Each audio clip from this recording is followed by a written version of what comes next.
tardes, bienvenidas a su conferencia Por fin Juntos, el proyecto Por fin Juntos, y nuestro tema que corresponde para este mes de junio es Corra para ganar. Les invito para que allí donde estamos, oremos. Orar es hablar con Dios. Dígale, Señor, tú eres un Dios sobrenatural. Por eso te pedimos que actúes en el terreno de lo sobrenatural. Que seas tú, oh Dios de Israel, en medio de nosotros en esta reunión. Dile, mi sustento eres Dios. Medite en esta adoración sobrenatural.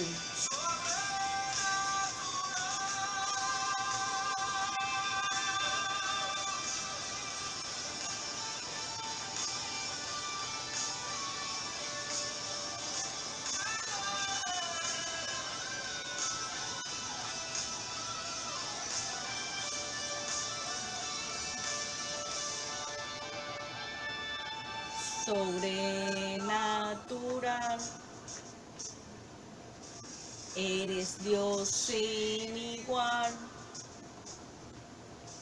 genio del cielo y más, sobrenatural, sobrenatural, sobrenatural, sobrenatural. Dígale, Dios de mi vida, eres Dios de los cielos, eres Dios de los mares, eres Dios sobrenatural, de la tierra eres Dios, mi sustento eres Dios, siempre eterno eres Dios, sobrenatural.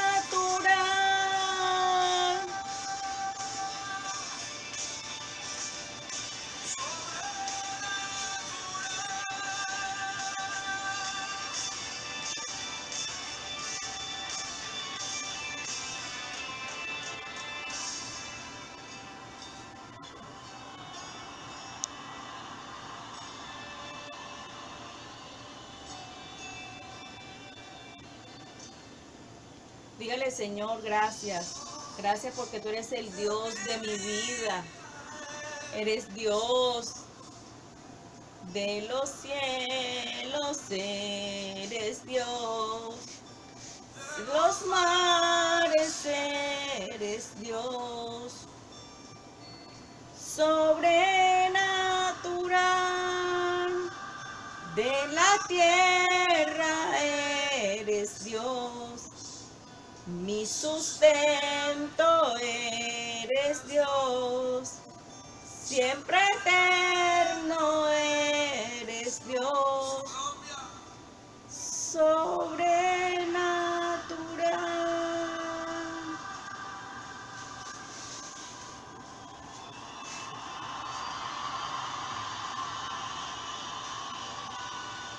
Siga allí en oración diciéndole que Él es el Dios sobrenatural.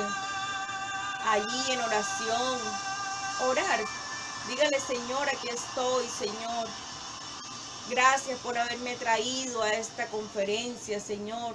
Dígale, amado Señor, yo te pido que en esta noche, con tu Santo Espíritu, Señor, tú hables a lo más profundo de mi corazón. Dígale, Señor, gracias por lo que tú vas a hablar a mi vida. Tu palabra, Señor, tiene poder. Tu palabra tiene autoridad. Tu palabra, oh Dios, transforma. Tu palabra cambia. Tu palabra, Señor, es el refrigerio que necesitan nuestras almas. Por eso, Señor, toma nuestros corazones, oh Dios, y que a través de tu Santo Espíritu seas tú hablando a nuestras vidas. Dígale, Señor, toma la vida, oh Dios, de la conferencista que va a dar este tema. Que seas tú, oh Dios, usándola con poder, con autoridad, con unción, con denuedo. Padre, hablándonos a través de tu palabra, Señor, tu palabra que es la verdad, tu palabra que es la palabra profética más segura que tenemos, Señor. Dígale, amado Espíritu Santo, muévete en medio de nosotros en esta reunión. Dile, precioso Espíritu Santo, que cuando yo salga de este lugar, yo salga renovada, salga transformada, salga llena de tu presencia, de tu amor, de tu paz, de tu dulzura, de tu ternura, de tu benignidad, de tu bondad, de tu gozo. Que seas tú, Espíritu Santo, haciendo la obra. Dile, Señor, como esos niños, oh Dios, así tenemos hambre de ti en este día y queremos que tú sacies esa hambre que tenemos de ti para que nos hables en tu palabra, Señor. Te lo estamos pidiendo en el nombre poderoso de Cristo Jesús con acción de gracias. Amén. Bueno, y es así como corra para ganar. Dice en primera de Corintios capítulo 9 versículo 24 al 27 dice: ¿no sabéis que los que corren en el estadio todos a la verdad corren, pero uno solo se lleva el premio? Es una pregunta. Corred de tal manera que lo obtengáis. Todo aquel que lucha, de todo se abstiene. Ello a la verdad para recibir una corona corruptible, pero nosotros una incorruptible.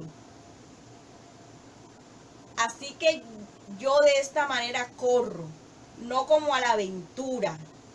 De esta manera peleo, no como quien golpea al aire, sino que golpeo mi cuerpo y lo pongo en servidumbre, no sea que habiendo sido heraldo para otros, yo mismo venga a ser eliminado. Relata el autor del libro, del proyecto que estamos ejecutando. Él relata de que un día cualquiera llegó a la oficina de él una abogada, asesora jurídica de los concejales de Bucaramanga. Él dice que fue una visita inesperada porque no la esperaba ella. Dice, y ella era cristiana de hacía 13 años y era una excelente profesional. Él dice que la notó muy preocupada y al indagar acerca de lo que sucedía, me dijo: me siento muy triste y deprimida con todo esto lo que usted predica acerca de la eternidad. Yo tengo 13 años de vida cristiana y la verdad es que no he hecho nada. Si Dios me llamara a su presencia en este momento, no podría mostrarle nada. Eso me tiene muy triste, afirmó la abogada. Es posible que usted se sienta como esta mujer y con seguridad estará esperando una respuesta eficaz que cambie esa situación. En la palabra de Dios encontramos a un hombre que constantemente tuvo su mirada en las cosas eternas. Dice, ¿quién fue? El apóstol Pablo. Dice, no trabajaba por lo perecedero, sino por lo que permanece eternamente. Primera de Corintios 9, del 24 al 27 lo establece. El apóstol Pablo nos da la respuesta del interrogante del que estábamos hablando ahorita. Dice sobre cómo sembrar para la eternidad. En el pasaje el apóstol hace una analogía con algunos deportes de su época, los cuales hacían parte de los juegos de su época, los cuales eran llamados los Juegos Ísmicos, que se celebraban cada 2 años acerca de Corinto. Hablamos entonces de un primer juego y dice que es el atleta. En 1 Corintios capítulo 9 versículo 24 nos dice: ¿no sabéis que los que corren en el estadio, todos a la verdad corren, pero uno solo se lleva el premio? Corred de tal manera que lo obtengáis. Pablo compara la vida cristiana con una competencia en la que muchos corren, pero uno solo se lleva el premio. En la carrera de la vida cristiana, todo el que corre logra llegar a la meta, ganará un galardón. una corona que será incorruptible. La invitación de Pablo es entonces para que corramos con toda nuestra fuerza y paciencia hasta lograr obtener el premio eterno de parte de nuestro Señor. Correr es una orden que viene del mismo Dios. Hebreos 12, versículo 1 al 2. Dice, puesto los ojos en Jesús, por tanto nosotros también teniendo en derredor nuestro tan grande nube de testigos, despojémonos de todo peso y del pecado que nos asedia y corramos con paciencia la carrera que tenemos por delante, puesto los ojos en Jesús, el autor y consumador de la fe, el cual por el gozo puesto delante de él sufrió la cruz, menospreciando el oprobio, y se sentó a la diestra del trono de Dios. Según las estadísticas, se ha estimado que la población del mundo entero es de aproximadamente 7.000 millones de habitantes, de los cuales el 10% son cristianos. Es decir, existen 700 millones de cristianos, incluyendo a la Iglesia Católica. Una pregunta ahora se hace aquí el autor, dice, ¿cuántos de ellos, de esos 700 millones de cristianos están corriendo la carrera en el sentido en que lo habla el apóstol Pablo? Él dice, permítanme distribuir la población de la siguiente manera. Él dice, un 2% está corriendo lo que está haciendo bien, porque lo hacen con toda su fuerza, con toda su alma, con todo su corazón. Esta fuerza la reciben diariamente cuando van a la presencia de Dios Padre y allí experimentan el poder de su Santo Espíritu. Lo están haciendo bien porque saben que su meta es la eternidad y buscan solo agradar a Dios. Dice, pagan un precio muy alto invirtiendo su vida en el cumplimiento de la Gran Comisión, a través de la Gran Comisión, a través de la evangelización y el discipulado. El restante, el 98% de los cristianos aún dicen ser hijos de Dios, no están corriendo la carrera y solo se conforman con la salvación. Un 50% se encuentra como la abogada, con muchos años de vida cristiana sin llevar fruto. Se conforman con asistir a una reunión, no asumen ningún compromiso e ignoran la orden dada por Dios en Mateo 28, del 18 al 20, la cual nos dice, y Jesús se acercó y les habló diciendo, toda potestad me es dada en el cielo y en la tierra.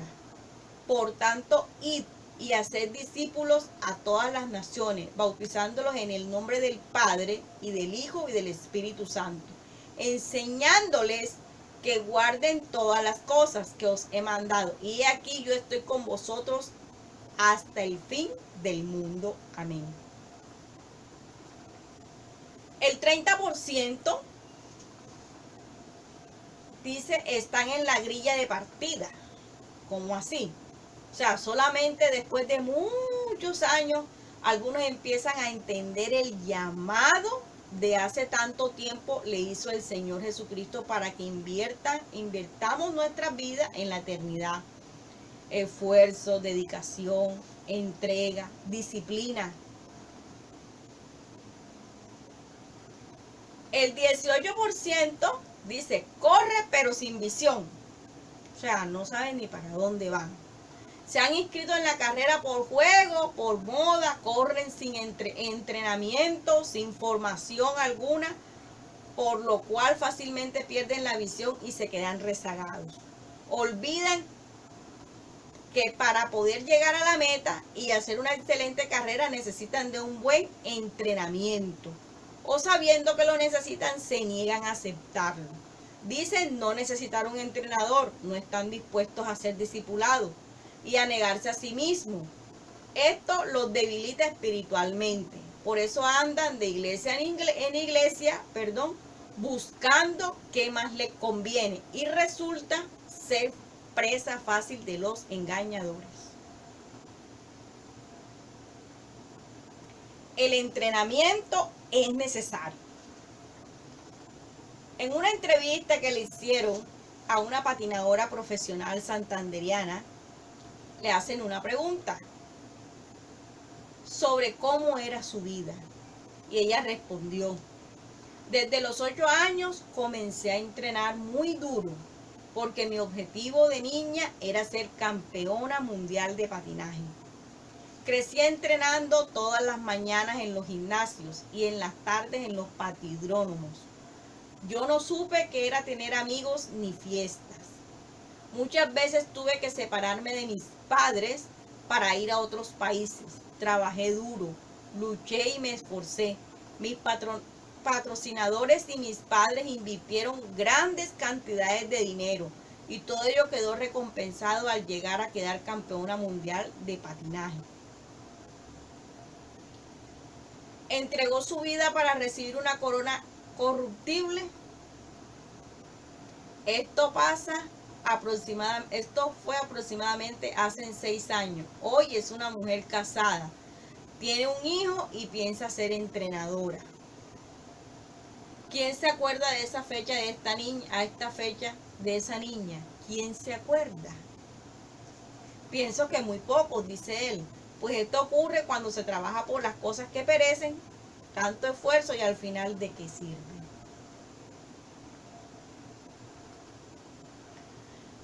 Cuando recibir a Cristo, dice él que cuando él recibió a Cristo, entendió lo que es vivir para la eternidad.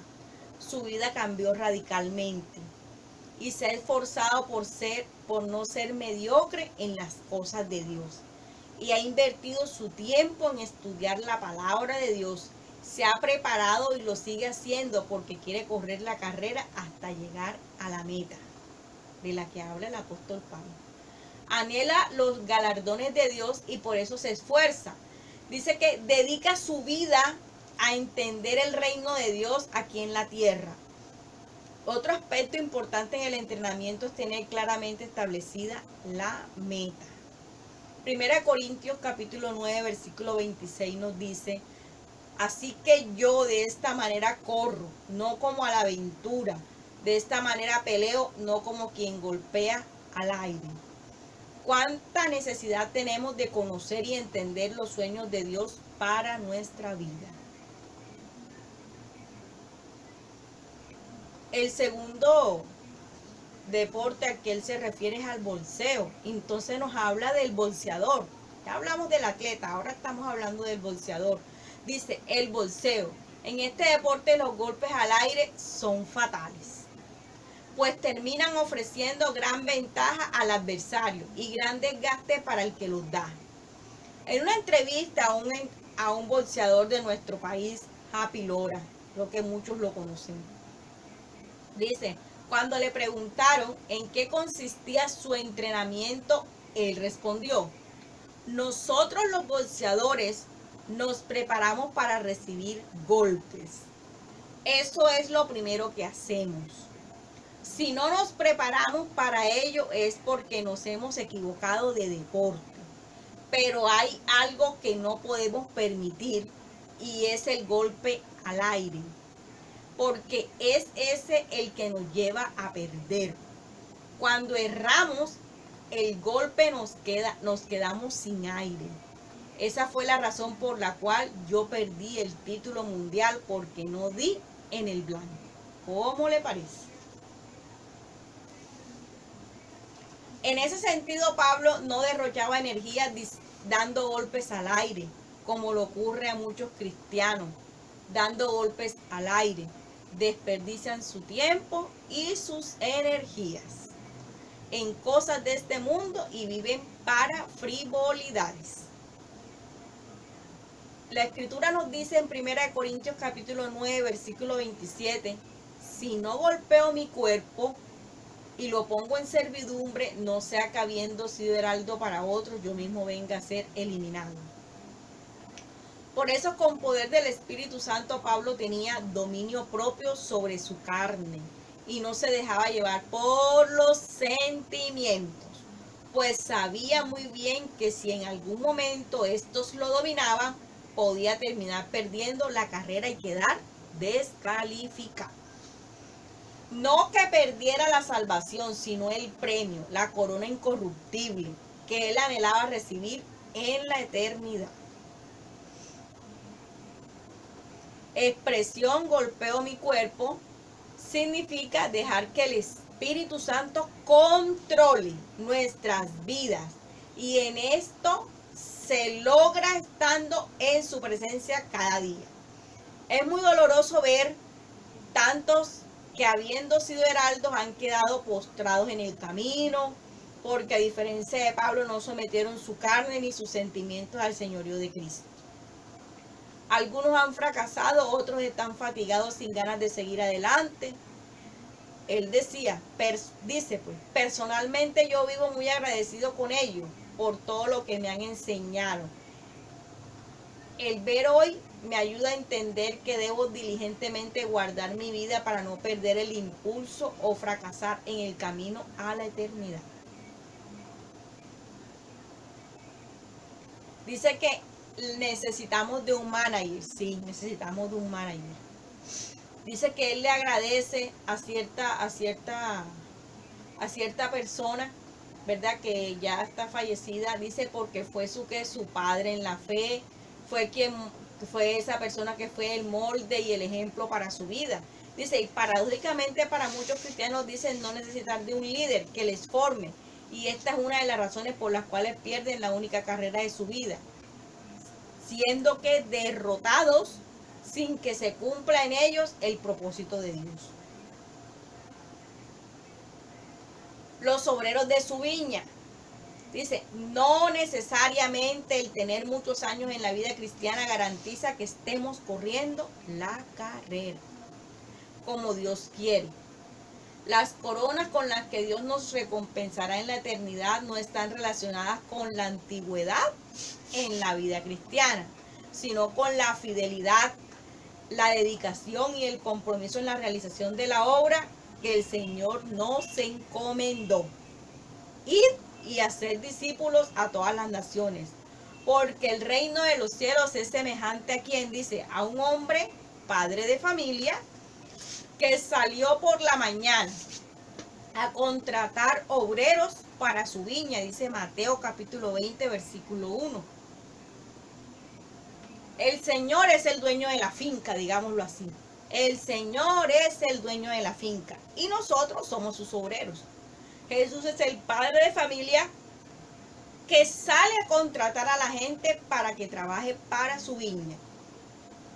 El criterio para recompensar a sus obras no es la de horas trabajadas, pues él comenzó temprano, recibió la misma recompensa que los que se incorporaron en el trabajo tarde. Todos somos especiales y tenemos la misma oportunidad de agradar y servir a Dios. Mateo 20, en el versículo 2 al versículo 7 nos dice, habiendo convenido con los obreros de un denario al día, los envió a su viña. Saliendo cerca de la hora tercera del día, vio otros que estaban en la plaza desocupados y les dijo, id también vosotros a mi viña y os daré lo que sea justo, y ellos fueron. Salió otra vez cerca de la hora sexta y novena e hizo lo mismo. Esto nos enseña que mientras estemos prestando nuestros servicios al mundo, a lo que es temporal, ante los ojos de Dios seremos vistos como desocupados, ya que con nuestras vidas, el cual consiste en glorificar su nombre, llevando fruto abundante y permanente. Ya en el versículo 8, el versículo 10 nos dice que cuando llegó la noche, el señor de la viña dijo a su mayordomo, llama a los obreros y págales el jornal, comenzando desde los postreros hasta los primeros. Y al venir los que habían ido cerca de la hora 11, recibieron cada uno un denario. Al recibir más, pero también ellos recibieron cada uno un denario. La sorpresa. Los que trabajaron una hora en el día recibieron un denario, es decir, el mismo salario que habían acordado con aquellos que comenzaron a trabajar temprano. Qué sorprendente es para el ser humano el modo de obrar de Dios en su absoluta soberanía. Esta decisión del dueño llegó a oído de los que habían empezado temprano, hicieron cuentas, multiplicaron el valor de la hora por el tiempo trabajado en ese día y al recibirlo murmuraban contra el padre de familia diciendo: estos postreros han trabajado una sola hora y los echó iguales a nosotros que hemos soportado la carga y el calor del día. ¿Cómo era posible que el Señor los pusiera al mismo nivel de aquellos que trabajaron solo una hora? La pregunta que ellos hacían. Pero ellos, esto era totalmente injusto para ellos. Nuestra bendición está en cumplir nuestros deberes con compromiso y entrega. Por eso considero que el secreto de la verdadera formación de un niño no está en enseñarle a reclamar sus derechos, sino en enseñarle a cumplir sus deberes y responsabilidades. El reclamo de estos hombres al padre de familia es por haberlos hecho iguales a los otros, quienes habían trabajado menos tiempo y bajo la sombra, al fresco de la tarde. Ya en el versículo 13 al versículo 16 del capítulo 20, y él le respondió, dijo a uno de ellos: amigo, no te hago agravio, ¿no conviniste conmigo en un denario? Una pregunta que les hace. Toma lo que es tuyo y vete. Pero quiero dar a este postrero como a ti. ¿No me es lícito hacer lo que quiero con lo mío? Les hace una pregunta el Señor. ¿O tienes tu envidia porque yo soy bueno? Les hace otra pregunta. Así los primeros serán postreros y los postreros primeros, porque muchos son llamados, mas pocos escogidos. El dueño de la viña había cumplido con el convenio hecho. No había entonces alguna razón para criticarlo. Dios es siempre justo y misericordioso. Siempre nos da más de lo que nosotros merecemos. Por otro lado, Él es soberano para hacer con lo suyo lo que Él quiera, pues es el dueño de todas las cosas. Dice Salmo capítulo 24, versículo 1. El Rey de Gloria. Dice, de Jehová es la tierra y su plenitud, el mundo y los que en él habitan. Cuando una persona cae en la murmuración y vive pendiente de lo que recibe o dejan de recibir los demás, se vuelve inútil y termina siendo tropiezo para muchos. Dice Mateo 18:6. Dice, la viña de Dios es su iglesia y nuestro llamado es a cuidarla, fortalecerla y multiplicarla. Estamos llamados a dar fruto y esto requiere ser diligentes. Cuando trabajamos de esta manera, no importa en qué momento lleguemos a su obra, lo que cuenta es que lo que hagamos con fidelidad. Van a haber obstáculos en la carrera hacia la eternidad, sí. El Señor nos advirtió que en el mundo tendríamos que aflicción. Dice la Biblia, nos enseña que las dificultades son necesarias en la vida del hombre, pues a través de ellas Dios forma el carácter y prueba nuestra fe y nuestra lealtad. Lucas capítulo 17, versículo del 1 al 2 nos dice, dijo Jesús a sus discípulos, imposible es que no vengan tropiezos, mas ay de aquel por quien vienen. Mejor le fuera que se le atase al cuello una piedra de molino y se la arrojase al mar, que hacer tropezar a uno de estos pequeñitos. Cuando el Hijo de Dios no asume un compromiso para dar testimonio y llevar fruto y buscar una vida facilista e inmediatista, viviendo para el presente, se vuelve tropiezo para otros. Cuidadito. Necesitamos pedirle al Espíritu Santo que nos guarde de este estorbo para aquellos que han creído. Estamos llamados a servirle a Dios con temor y representarle dignamente aquí en la tierra. La mejor manera de evitar ser tropiezo es orar como el salmista David. Dios, en el Salmo 69, versículo 5, David decía, Dios, dice, Dios, tú conoces mi insensatez y mis pecados no te son ocultos. No sea avergonzado por causa mía los que en ti confían. Oh Señor Jehová de los ejércitos, no sean confundidos por mí los que te buscan, oh Dios de Israel. Debemos reconocer que el único que conoce nuestro corazón es Dios. Por lo tanto, debemos decirle que lo examine a diario, nos limpie, nos libere de todo aquello que de alguna manera se convierte en tropiezo para los demás. Cuando el Espíritu Santo está en control de nuestra vida, seremos molde, modelo y ejemplo para otros. Y nuestra vida llegará a impactar a muchos que querrán imitar y seguir a quién, a Cristo. Meditemos entonces, ¿cómo estamos viviendo nuestra vida cristiana? ¿Cómo estamos corriendo nuestra carrera? ¿A qué grupo de cristianos pertenecemos? Al 50% que saben que no saben que tienen que correr, se inscriben en la carrera y apenas están empezando a preparar para poder correr. O al 18% que está corriendo sin visión, preparación, porque no quieren pagar el precio de ser entrenados. Yo le animo, yo le motivo a que usted comience a ser parte del selecto grupo de corredores de alta competencia. Ese 2% aprobación de los hombres, sino la aprobación de ¿quién? De Dios. Oremos. Dígale al Señor en esta noche que usted le agradece por su vida, por su familia, por esta fundación, la Fundación El Samar, por que le dé gracias a Dios por la presidenta de la fundación, que le dé gracias a Dios por cada miembro de la junta directiva. Dele gracias a Dios por cada miembro, por cada voluntario, por todos aquellos los que conforman cada uno de los equipos. Dele gracias a Dios.